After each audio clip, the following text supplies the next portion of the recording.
If you're like me and obsessed with filmmaking, you'll notice that there's a certain trend going around recent videos, whether that's in commercials, on Instagram, or someone trying to sell you their power grade.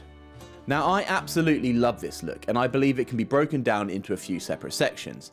And in this video, we're going to break it down, work out how you can achieve this look, and then how you can implement it into your next video. Hello everybody, and welcome to the video. If you're new around here, my name is George, and I'm a full-time filmmaker who loves to make these YouTube videos in my spare time.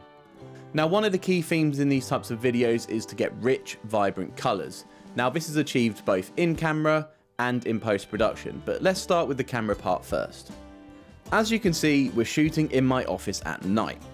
We're shooting into the corner, and I want the lighting to create contrast, vibrant colours, and an interesting image. The main internal light motivation will be my beloved taxi light to set a nice warm tone.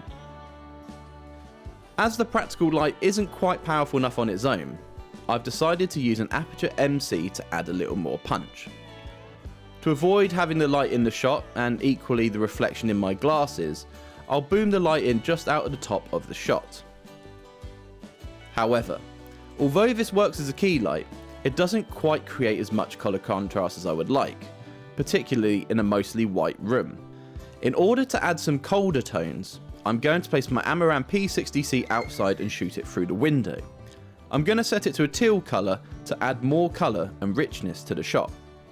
The next theme is lens selection, and I've noticed that there's a key theme of using wide angle lenses. This helps create an exaggerated and larger than life look.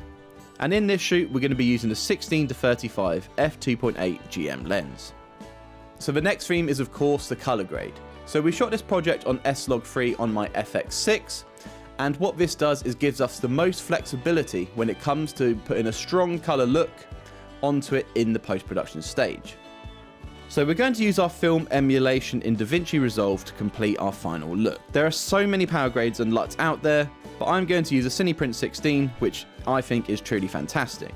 You could also play around with different ratios at this point to help achieve that look. Now, of course, there are other elements at play when it comes to creating content like this. However, I believe in this video we've discussed the three main things which build up a theme between them.